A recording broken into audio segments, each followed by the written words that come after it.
자, 우리 지난 시간에 이제 여기 우리 제조 간접비 배부하는 거에 대해서 그 예정 배부 해드렸고, 예정 배부에서 실제 발생액과 예정 배부 차이를 갖다 회계 처리할 때는 세 가지 방법이 있다고 얘기 잠깐 해드리고 넘어갔죠.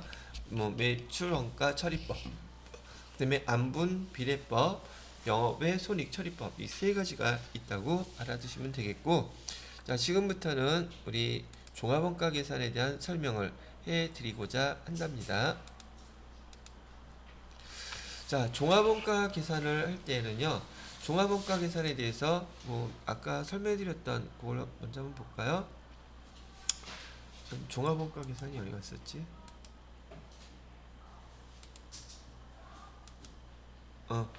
여기 보시게 되면 종합원가 계산은 똑같은 종류의 그 제품을 갖다가 연속 대량 생산하는 그런 그 제조업에 적합한 원가 계산 방식이라고 얘기해 드렸거든요. 아, 갑자기 생각나네. 여러분, 개별 원가 계산하고 종합 원가 계산 구분하실 때 자동차 같은 경우에는 개별 원가 계산일까요? 종합 원가 계산일까요? 다시 자동차 있잖아요. 승용차. 걔는 개별 원가 계산이에요? 종합 원가 계산이에요? 중립생산이 아니니까 종합 같기도 하고 여러 가지가 들어가니까 개별 같기도. 지금 여기 특징이 다품종 개별 원가 계산은 배, 항공기 생각하라 그랬잖아요. 자동차 같은 경우 그 사람들이 몰려붙어서 한 대 만드는데 여러 사람 붙어서 만들어요? 아니면 컨베이어 벨트에서 순서대로 쭉 나가요. 그러면 동종 연속 대량 생산이죠. 수용차는 생산되면 나오게 된다면 거기에 많은 양들이 대량으로 자동차 생산되지요. 그래서 얘는 종합원가 계산이에요. 우리 주변에서 흔히 볼 수 있는 거기 때문에 설명해 드렸고요. 그 다음에 종합원가 계산은 제가 평균을 낸다고 특징이 갖고 있다 그랬었죠. 제 입장에서는 여기 설탕가루가 제일 예를 들어 드리기가 만만해. 하나하나 생각할 수가 없으니까, 계산을 할 수가 없으니까 평균을 내야 된다는 개념으로 얘는 단위별로 계산하는 게 맞다 그랬었고요. 그 다음에 그래서 업종으로는 정유업, 제당업, 제조업, 철강업 같은 연속 대량 생산하는 건 다예요. 그러면 여기 우리 쪽에다 보니까 휴지 만드는 데 있죠. 그거는 뭐 할까요? 걔도 마찬가지겠죠. 종합원가 계산하는 거. 그 다음에 제조지시서의 이름은 계속 제조지시서라 그랬고요. 자, 계산 방법은 제가 직접 재료비하고 완성품 환산량으로 구분한다고 얘기해 드렸었죠.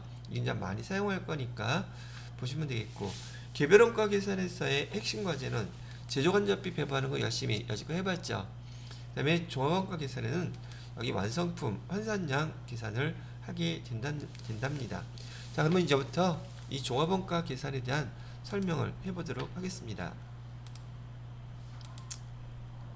자, 보시게 되면 지금 종합원가 계산은요, 계산을 하는 절차가 크게 이렇게 5가지로 구분이 돼요. 첫 번째 물량흐름, 두 번째 완성품 환산량, 세 번째 원가 집계, 네 번째 단위당 원가 계산, 다섯 번째 제조원가와 기말 재고를 갖다가 계산하는 단계로 이루어져 있답니다. 다시 말씀드려서 종합원가 계산은 원가를 한 개당 계산할 수가 없다 그랬어요. 그래서 여기에 해당되는 예를 한번 들어보도록 할게요. 자, 첫 번째 물량 흐름이라는 게 어떤 뜻이냐면요, 이런 뜻이에요. 지금 여기 기초 제공품이 이걸로 할까? 기초 제공품 200개가 있었고요. 제품을 만들기 위해서 올해 단기에 투입한 게 여기 800개가 있었대요. 근데 기말 제공품은 300개가 있대요. 자, 그러면 제품이 몇 개가 완성이 됐습니까? 그래서 우리 이렇게 말을 물어볼 때요, 지금 여기는 총기정원장 그건 맞아요? 똑같아요. 우리 여기를 갖다가 차변에 있는 것을 우린 투입량이라고 부를 거예요. 투입량. 제품을 만들기 위해서. 그다음에 오른쪽에서는요, 얘를 산출량이라고 이렇게 부를 겁니다. 그럼 투입량은 기초 제공품에다가 단기에 투입된 거 몇 개? 800개. 근데 1000개가 만들어질 수 있는, 원래 여기 종합원가 계산은 개수가 아니라 단위로 계산한다 그랬었죠. 근데 편의상 제가 개로 그냥 얘기할게요. 지금 이렇게 우리가 계산하는 목적은 단기 제품 제조 원가 금액을 알아야 되고, 기말 제공품 원가 금액을 알아야 돼요. 재고 자산의 금액. 근데 지금은 종합원가 계산은 처음부터 그 금액을 계산할 수가 없으니까 우선 단위별로 수량, 물량을 먼저 계산하는 거예요. 그래서 투입된 게 200개, 단기에 투입된 거는 800개, 총 1000개를 만들 수 있는 그 무슨 저기 제공품이 투입이 됐는데, 기말 제공품이 300개밖에 없다고 하면 700개는 벌써 완성된 거겠죠. 그죠? 그래서 얘를 갖다가 우리는 뭐라고 그러냐면 완성품이라고 부를 거예요. 완성품.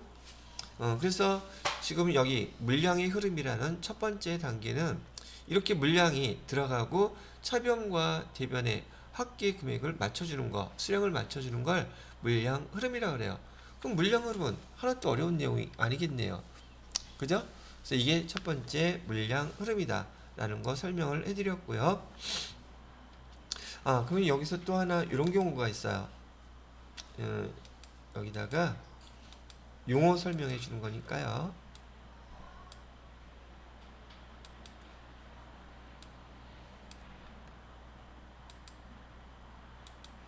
자, 여기는 완성품이라고 불렀고요. 완성품이 물량 흐름을 맞추려고 그러면 조금 전에 말씀드렸던 것처럼 700개가 돼야 되는데 여기 600개밖에 없어요. 그럼 물량 흐름이 맞아요? 안 맞아요? 안 맞죠? 그럼 여기 몇 개가 차이 나요? 100개가 차이 나요. 이 100개가 차이 나는 것을 우리는 뭐라고 부르냐면 얘를 공손이라고 불러요. 공손. 공손의 뜻은 불량품이란 뜻이에요. 즉 제품이 완성된 다음에 걔가 제 기능을 작동하지 못하게 되면 걔는 불량품이 되겠죠.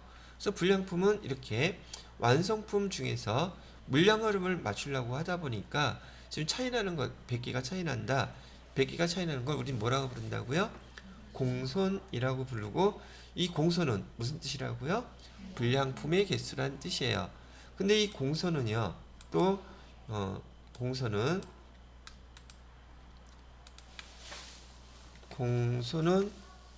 정상 공손도 있고요. 그다음에 비정상 공손도 있어요.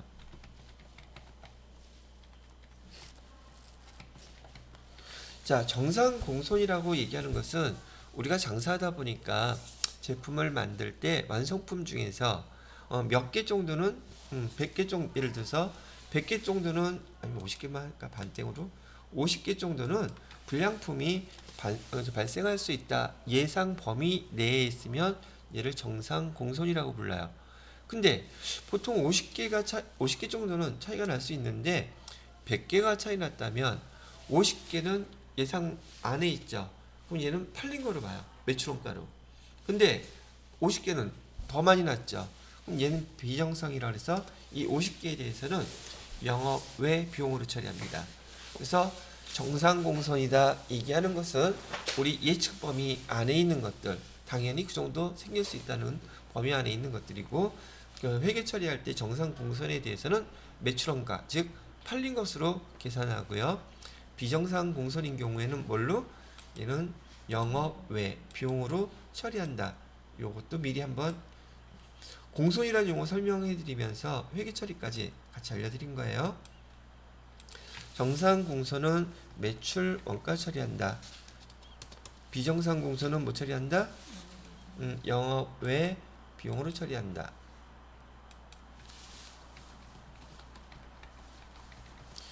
이렇게 기억을 해주시면 되겠습니다. 그러면 첫 번째 종합원가 계산할 때 물량 흐름은 무슨 말인지 이해가 되셨죠? 그래서 여기 문제는 지금 여기 완성품 환산량 계산하는 시험 문제가 제일 많이 출제가 돼요. 근데 내용이 어렵냐고요? 들어봐요. 이렇게 어렵나 안 어렵나. 자, 그러면 첫 번째 거는 설명해 드렸어요. 물량의 흐름이면 차변의 투입량과 대변의 산출량 계산하면 됩니다 라고 알려드린 것이고요. 자, 그 다음에 여기서 좀 요거 지우고요.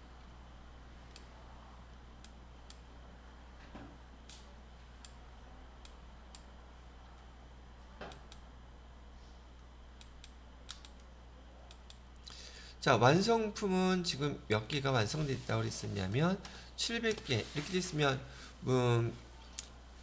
물량 흐름은 다 완성이 됐을 거고요. 자, 이거 뭐 제가 얘기하는 거 한번 떠올려 보세요. 얘는 지금 종합원가 계산은요, 컨베어 벨트에 제품을 만들기 위해서 투입을 하게 되면 일정한 코스를 지나게 되면 결국은 제품이 완성되겠죠. 그런데 제품을 만들기 위해서 투입해서 작업이 시작되면, 그 다음에 아직 완성은 안 됐다면 그 사이에 있는 모든 게 다 지금 제공품이라고 그랬었죠. 근데 그렇게 제품이 계속 만들어지는 그 과정에서 연말이 딱 됐어요. 그러면 결산을 할 때는 모든 제품이 다 완성되어 있는 상태일까요? 아니면 아직 제품이 만들어지는 중에 있는 것도 있을까요? 있겠죠. 그 컨베이어 벨트의 작업 길이가 길다면. 그래서 걔를 갖다가 표시할 때 이렇게 표시해요. 기말에 지금 우리가 300기가 남아있다고 얘기를 했는데, 기말에 제품이 완성도가 지금 예를 들어서 40%가 완성이 됐다고 보는 거예요. 제품이 만들어지다가 결산대가 돼서 잠깐 정지해서 아직 만들어지지 않은, 완성되지 않은 그 완성도를 따져봤더니 몇 퍼센트가 완성이 됐더라? 40%. 그러면 얘가 다음 해에 넘어가게 되면 기초재고로 넘어가겠죠. 기초재고도 똑같이 40% 나오는데, 전년도에 있었던 거는 제가 예를 들어서 60%라고 얘기를 하는 거예요. 제품이 200개는 지금 만들어진 완성도가 60%가 진행이 됐어요. 그럼 이런 제공품인 경우에는 40%만 더 진행이 되면 제품이 완성돼서 나온다는 뜻이고, 올 연말에 300개가 남아 있었는데 완성도가 40%라면 내년에 60%만 더 진행되면 제품이 완성이 되겠죠. 그걸 나타내는 거예요.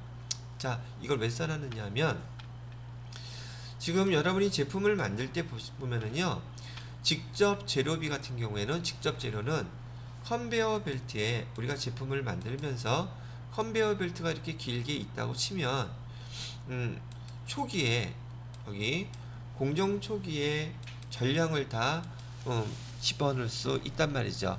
전량 다 투입을 할 수 있어요. 몇 퍼센트? 100% 다. 그리고 돌아가면서 재료는 계속 나오겠죠. 그죠? 그래서 전량 투입했다 이런 용어도 쓸 것이고요. 그 다음에 가공비는 공정 전반에 걸쳐서 균등하게 발생한다 얘기를 하는데, 가공비라는 것은 말이에요, 지금 우리가 대표적으로 가공비에 뭐가 있었죠? 또 잠깐 복습하고 넘어가야겠지. 가공비에 뭐 있었어요? 가공비라는 것은 직접 노무비 하고 또, 그죠? 제조 간접비가 있는데, 제가 종합원가 계산에서는 이렇게 직접 재료비와, 여기다가는 직접 재료비 써볼까요? 여기 직접 재료비와 그 다음에 가공비 두 개로 나누어서 원가 계산을 합니다 라고 얘기해 드렸잖아요.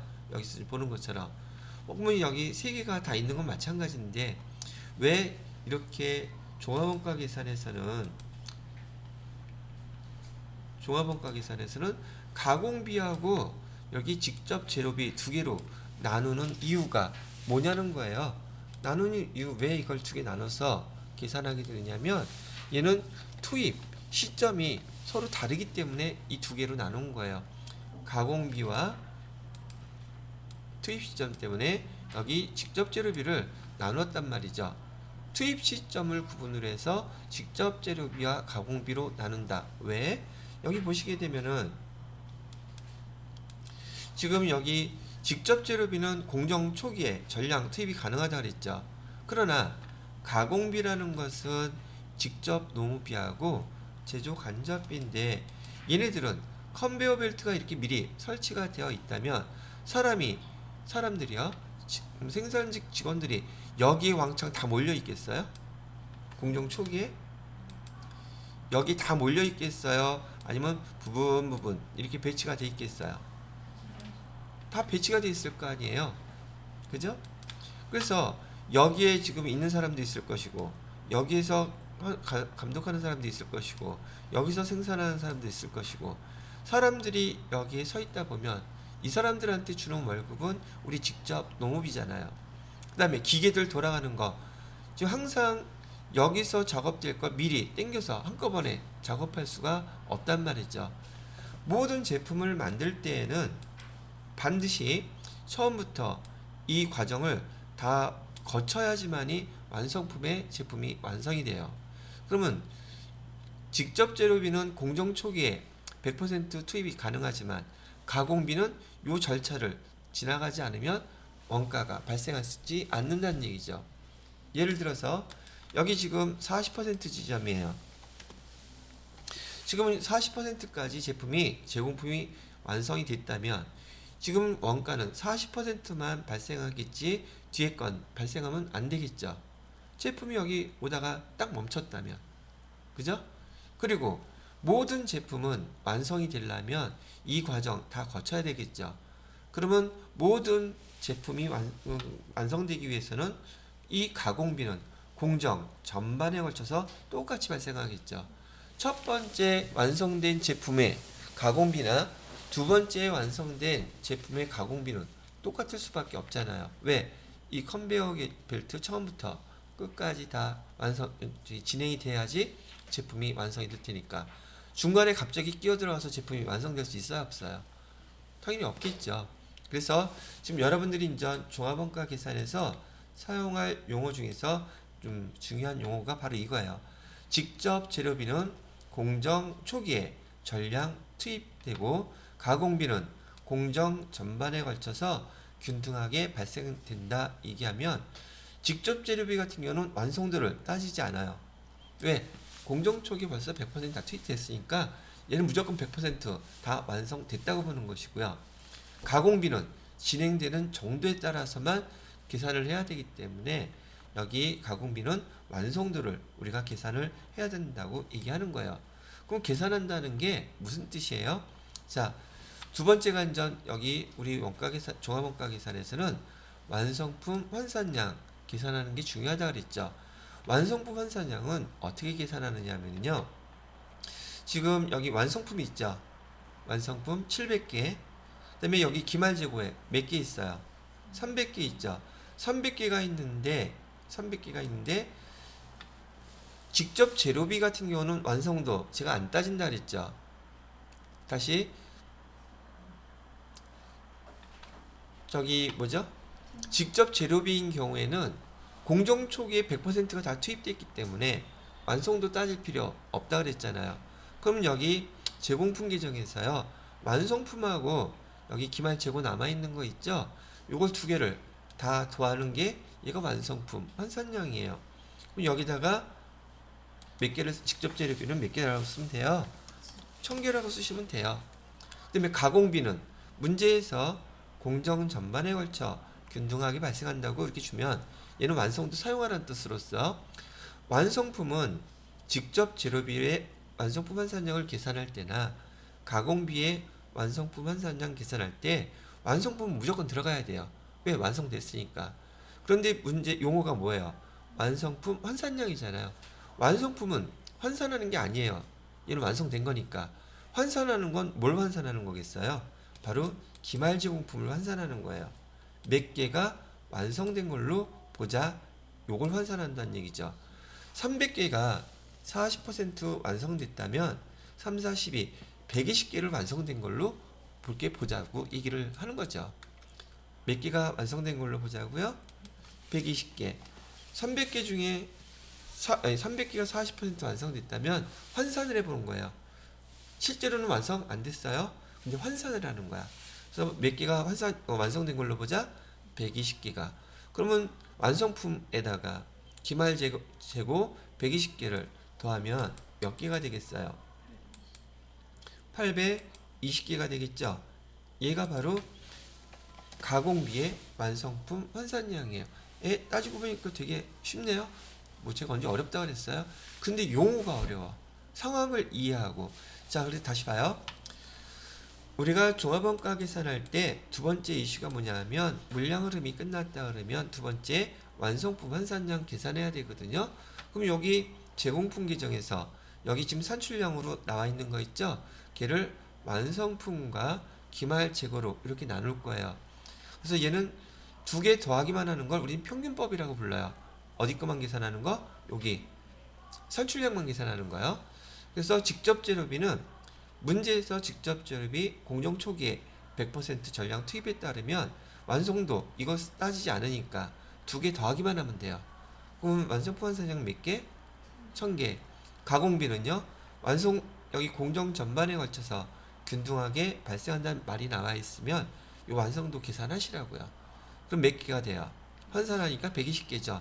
요거 더하면 얘가 가공비에 대한 완성품 환산량은 820개. 이렇게 계산하면 끝나는 거예요. 간단하죠? 자, 근데 이 완성품 환산량을 계산할 때 방법이 두 가지가 있어요. 이렇게 평균법으로 계산하는 방법도 있고 또 하나는 선입선출법으로 계산하는 방법도 있거든요. 선입선출법은 여기 기초재고 있죠. 기초재고를 빼주면 돼요. 기초재고만 빼주시면 돼요. 그러면 직접 재료비인 경우는 평균법으로 계산했을 때는 두 개 더했더니 1000개였죠. 근데 선입선출법으로 하면 뭐만 빼주라 그랬어요? 기초재고만 빼주라 그랬죠. 그럼 몇 개? 1000개에서 200개 빼니까 얘는 몇 개가 되겠어요? 800개. 그리고 똑같이 가공비는 820개에서 얘도 완성도 계산해야 되겠죠. 그러면 완성도는 200개가 60% 완성됐다면 120개가 완성됐다고 보는 거죠. 120개 빼주면 얘는 몇 개가 나와요? 700개. 이게 선입선출법으로 계산한 여기 완성품 환산량이에요. 시험 문제에선 여러분들 대부분 얘가 시험 문제가 나와요. 보편적으로요. 그럼 내용을 보니까 계산하는 건 하나도 어렵지 않겠죠? 그죠?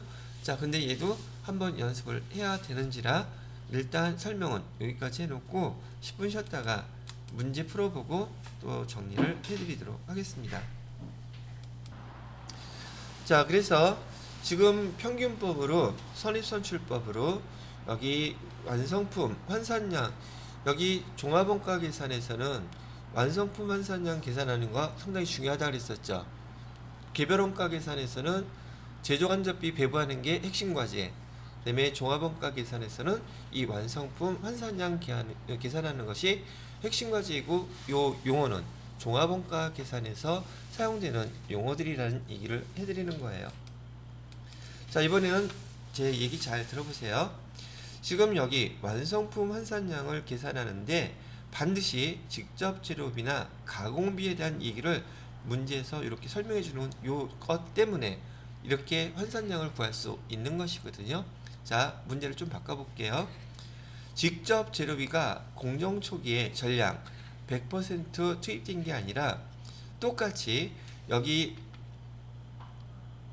가공비처럼 공정 전반에 걸쳐서 균등하게 발생한다고 문제가 나올 수도 있어요.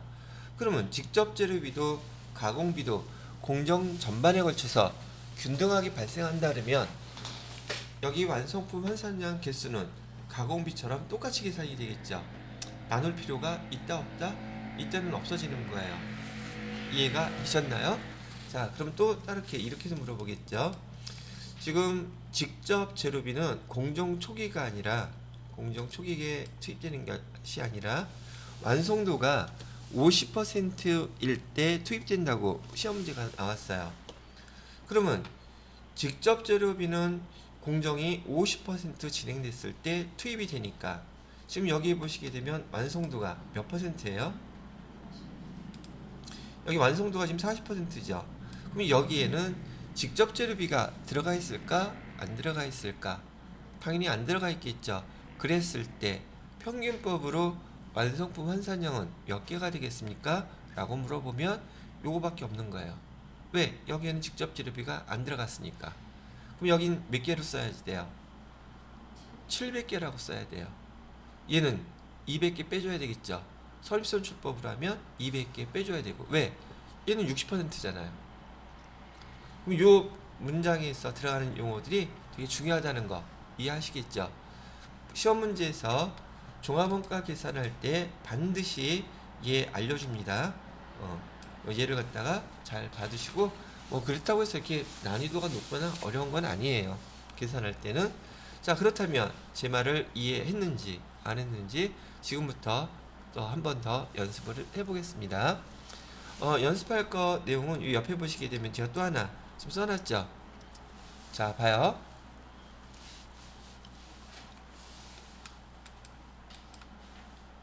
자, 일단 물량 흐름 중에서 기초 제공품은 몇 개가 있다 그랬냐면요. 기초 제공품은 700개가 있었대요. 근데 완성도는 몇 퍼센트라고 얘기했냐면 30%랍니다. 그 다음에 단기에 투입된 것은 몇 개가 있었냐면 1500개가 있대요. 얘가 투입량이었었고요. 그 다음에 완성된 거, 완성품은 1700개가 완성이 됐대요. 이 완성품이고, 기말 재고는 500개가 있는데 완성도는 50%래요. 자, 이랬을 때 조건은 똑같습니다. 직접 재료비는 공정 초기에 전량 투입되고요. 가공비는 공정 전반에 걸쳐서 균등하게 발생된대요. 이랬을 때 완성품 환산량 계산해 봐주세요 라고 문제가 나왔어요. 평균법으로 먼저 하게 되면 얘는 그냥 2개 더하기만 하면 된다 그랬었죠. 2000 몇 개? 200개. 가공비는 몇 개가 돼요? 1700개 완성품은 무조건 들어가야 되죠. 그 다음에 여기 완성도 계산해야 되죠. 그럼 250개가 되죠. 그럼 몇 개가 되겠습니까? 1950개. 이렇게 계산하면 되겠죠. 이해되심? 그러면 선입선출법으로 계산해 보세요. 선입선출법으로 계산하게 되면 평균법으로 계산한 거에서 뭐만 빼주라 그랬어요? 기초재고만 빼주라 그랬었죠? 기초재고만 빼주게 되니까 여기는 700개를 빼게 되면 1500개가 되겠죠. 그 다음에 가공비인 경우에는요. 가공비인 경우에는 1950개에서 얘 완성품 환산량 계산해 보면은 210개죠. 210개를 빼면 1740개 나오겠죠. 1740개. 그러고 보니까 여기 선입선출법하고 그다음에 평균법 비교해 보니까 선입선출법이 평균법보다 많을 이유는 전혀 없죠. 절대 많을 수가 있어요, 없어요? 없어요. 왜? 기초재고를 빼버리니까. 그러면 여기서 얘기하는 평균법은 뭘 뜻하는 것이며 선입선출법은 무슨 의미가 있을까? 요걸 한번 비교해 봐 드릴게요. 자, 원가를 계산할 때요. 평균법은 지금 여기 초기에 투입됐던 여기 산출량 있죠. 즉 기초 제공품하고 단기에 투입된 거. 얘 기초는 언제 있었던 거예요? 전년도에 전기에 있었던 거죠. 아니면 전월이라고 할게요. 전월에 있었던 거고 얘는 지금 당월에 투입된 거란 말이죠. 그럼 전월의 그 원가하고 당월의 원가가 같을까 다를까? 다르죠. 만약에 이게 1년이라고 한번 생각해 보세요. 전년도에 그 사왔을 때 재고 금액하고 단기에 사왔던 재고 금액하고 같을 리가 없죠. 근데 원가 계산이라는 거는 단기에 발생한 것만 계산해야지 전기까지 포함시키게 되면 원가 정보가 올해 것만 들어가는 게 아니라 전년도 것도 반영되잖아요. 그래서 평균법은 그런 거 무시한대요. 평균법은 그거 무시하고 전월에 있었던 재고하고 당월에 투입된 재고하고 그냥 막무가내로 더해버리는 거예요. 그래서 평균을 내는 거예요. 그래서 여기 평균법은 산출량 얘만 갖고 계산하는 겁니다. 거기에 반해서 조금 전에 말씀드렸던 것처럼 원가라는 것은 올해 것만 갖고 계산해야지 전년도 것까지 있었던 거 포함시키면 원가 정보가 더 퀄리티가 낮아지니까 전기 2월 넘어온 거 있죠? 얘를 갖다가 빼버리는 거예요. 그리고 뭐만 계산해? 당월 것만 갖고 계산하는 게 바로 선입선출법이었던 거예요.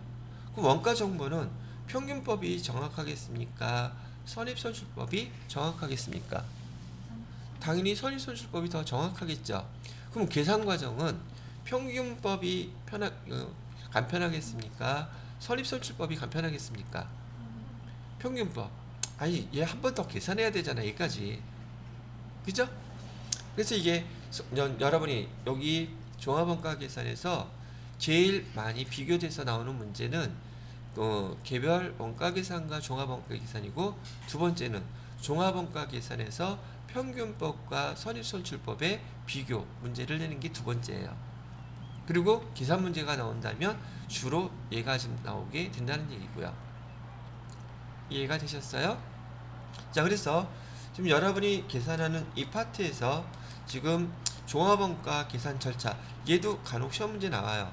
물량흐름 계산한 거 알겠죠?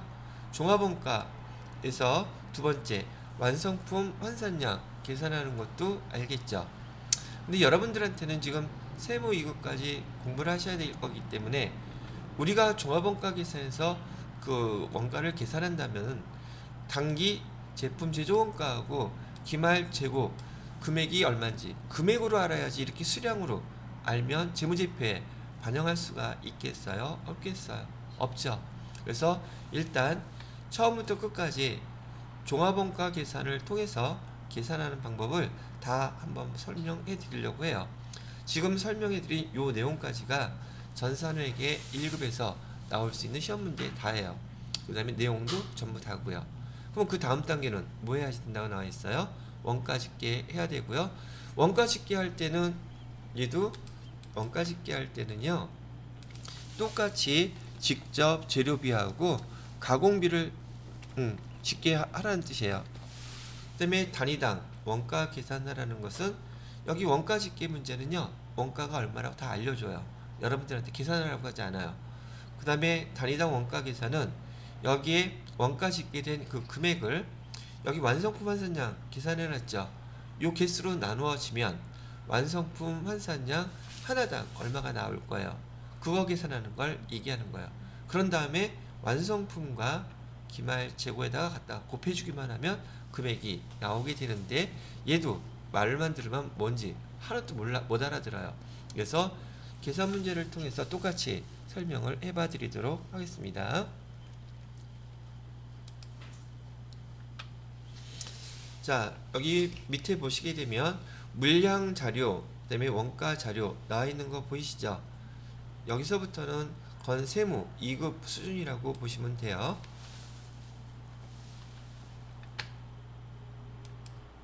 자, 얘가 지금 처음부터 끝까지 계산을 다 해드리는 것이고, 시험 문제는 그 중에서 일부만 캐치해서 시험 문제를 내는데, 여러분이 복습하거나 공부할 때는 세무 2급도 준비하셔야 되는지라 요 문제 하나만 정확히 이해를 하시게 되면 문제는 아주 쉽게 해결하실 수 있을 거예요. 자, 한 번만 풀어보도록 하겠습니다. 첫 번째, 지금 여기 우리 종합원가 계산할 때에는 물량 흐름부터 기록하라 그랬었죠. 물량 자료 밑에 나와 있는 거 보이시나요? 기초 제공품 몇 개 있대요. 기초 제공품 100개가 있고요. 완성도는 25%.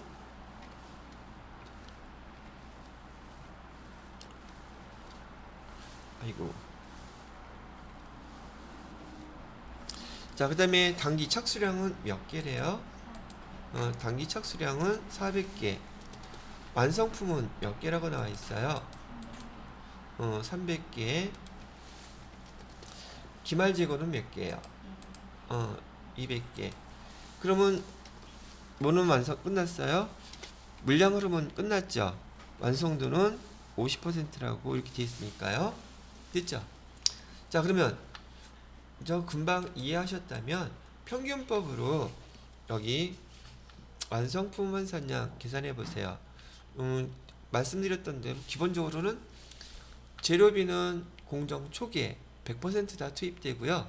가공비는 공정 전반에 걸쳐서 균등하게 발생한다고 치면, 그럼 평균법으로 계산할 때는 얘 두 개 직접 재료비는 더하기만 하면 되죠. 여기는 몇 개가 돼요? 500개. 가공비는 몇 개가 됩니까? 얘 환산하면 이것이 100개죠. 여기는 몇 개가 되겠다? 400개.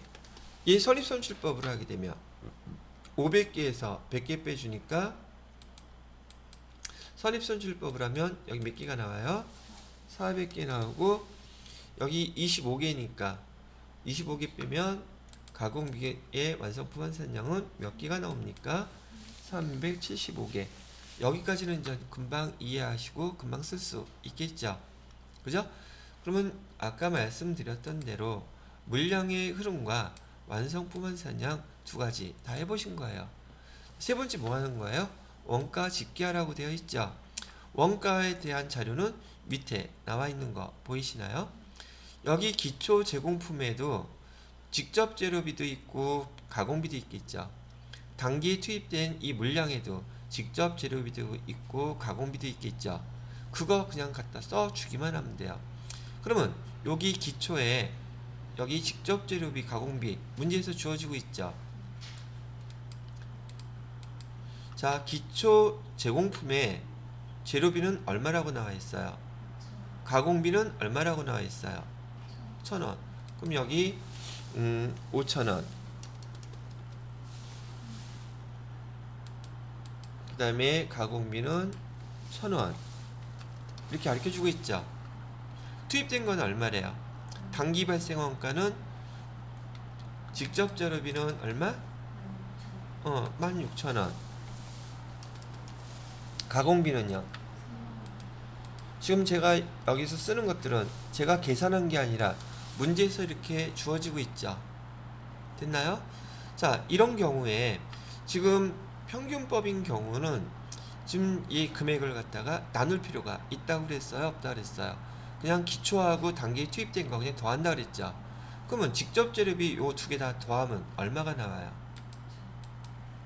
직접 재료비는 두 개 합쳐서 21,000원 나오죠. 그 다음에 가공비는 얼마 나왔어요? 가공비 두 개 더하면 31,000원이잖아요. 그죠? 여기 31,000원.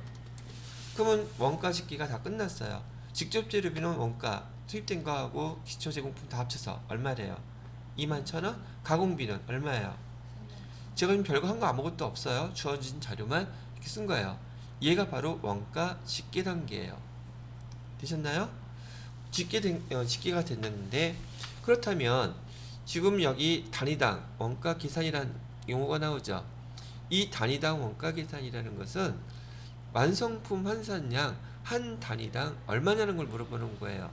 그러면 직접 재료비 총 금액이 21,000원이라고 하는데 평균법으로 먼저 계산을 한다고 가정했을 때 직접 재료비의 완성품 환산량은 지금 얼마입니까? 직접 재료비의 완성품 환산량 몇 개일까요?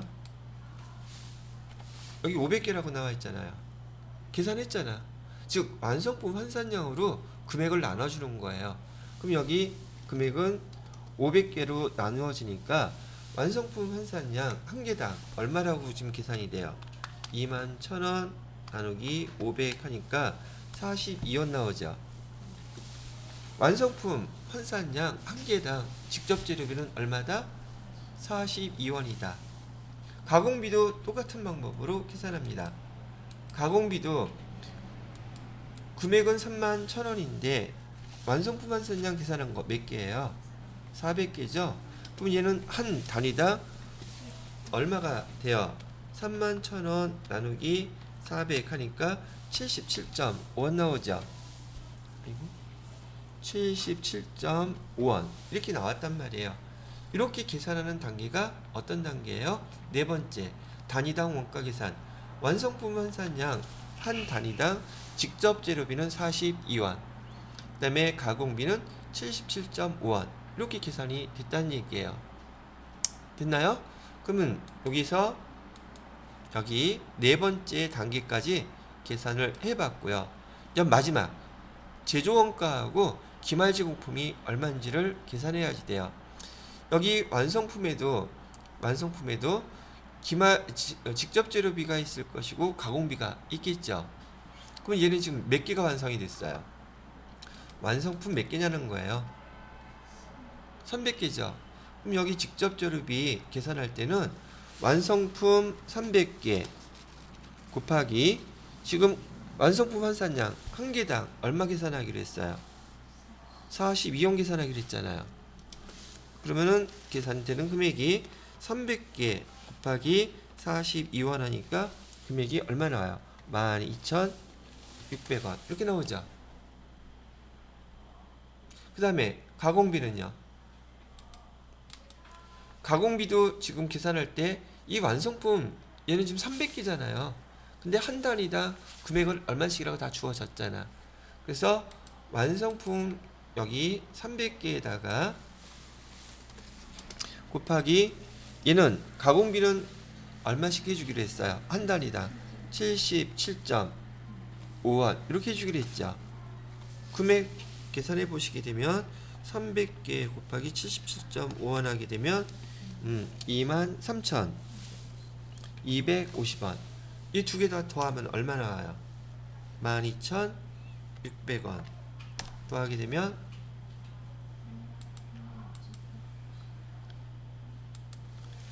35,850원 이렇게 나오죠.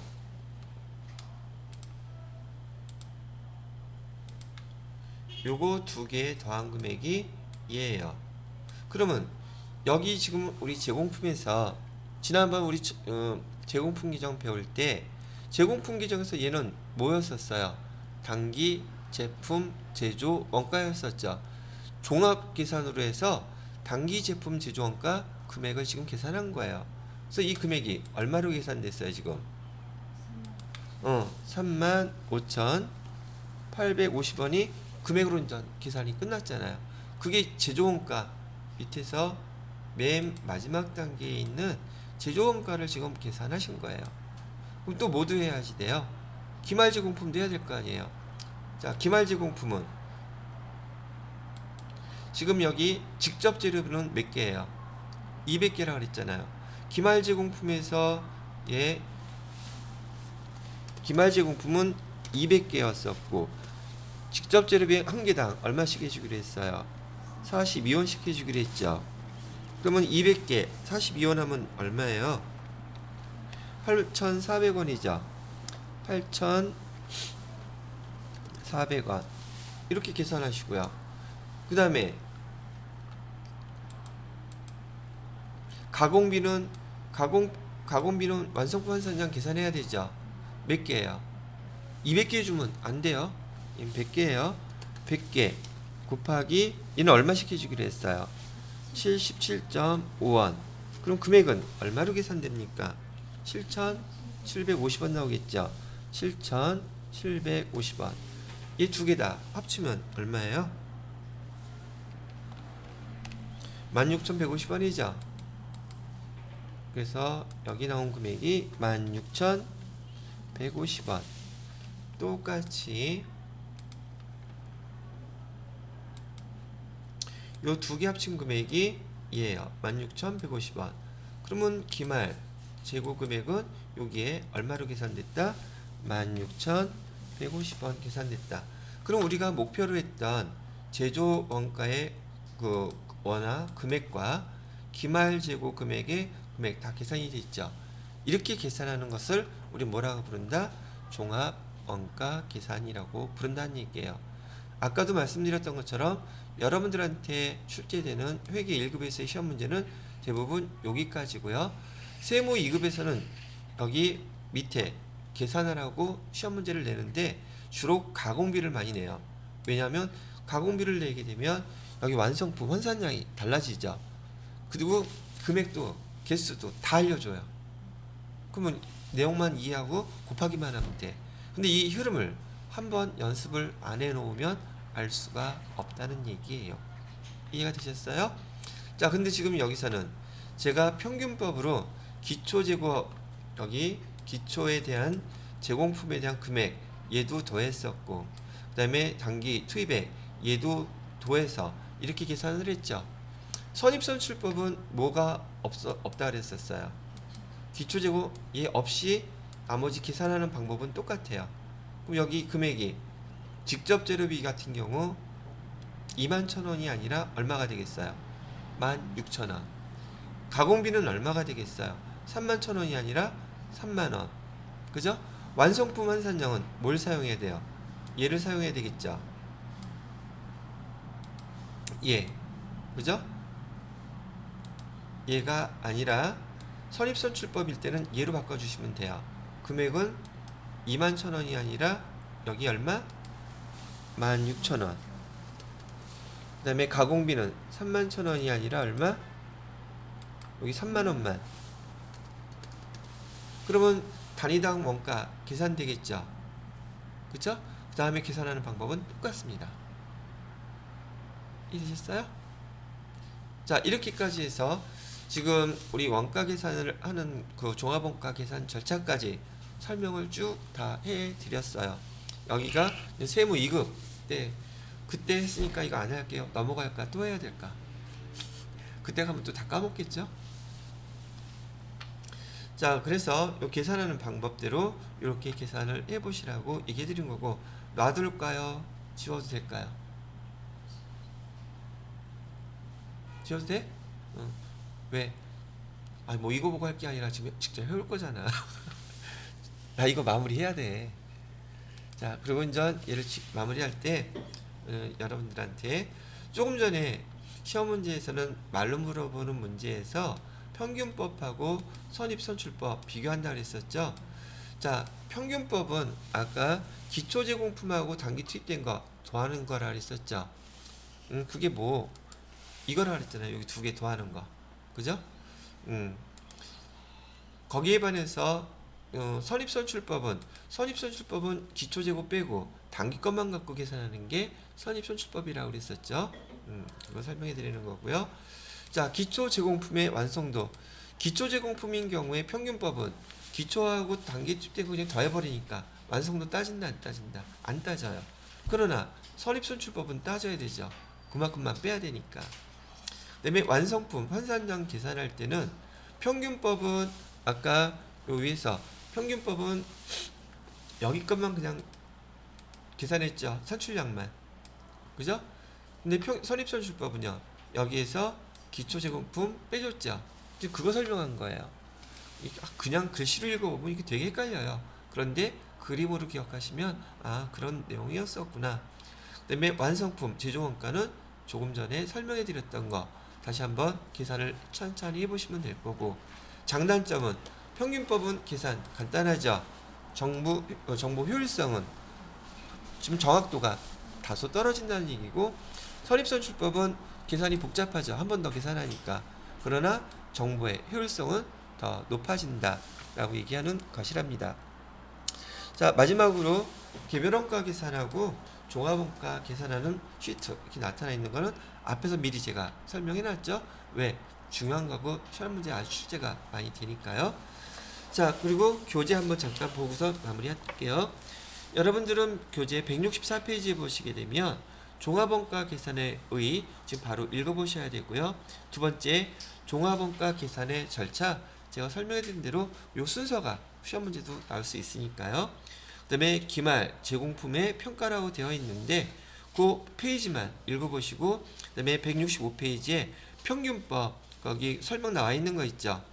평균법에 대한 설명을 읽어보시고 밑에 계산하는 공식은 손대지 마세요.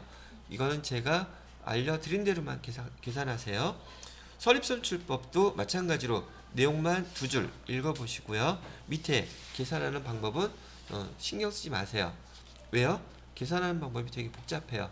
근데 여러분들은 답만 맞추면 되기 때문에 이 계산 절차 다 외우실 필요 없어요.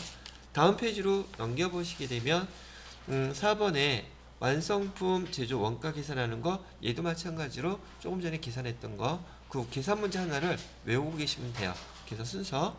그 다음에 5번에 평균법과 선입선출법 비교한 건 조금 전에 제가 설명해 드린 거거든요. 그 다음에 6번에 공손과 감손, 얘는 용어기 때문에 얘도 한번 읽어보시면 되렵니다. 그 다음에 167페이지 보시면 7번에 종합원가 계산과 개별 원가 계산 비교 나와 있으면서 얘가 마무리가 끝나는 것이랍니다. 그러면 여러분 지금 한번 천천히 읽어보시고 168페이지, 169페이지에 확인 예제 풀어보시고요. 170페이지에 있는 문제 18문제 중에서 해당되는 거 계산 문제부터 이해된 대로 계산 문제부터 먼저 풀어보세요. 그런 다음에 글자로 된 거 읽어보시면 이해하기가 좀 더 수월하실 거라고 생각이 듭니다. 자, 여기까지 해서 우리 전산회계 1급의 원가 계산 진도는 마무리 짓도록 하겠습니다.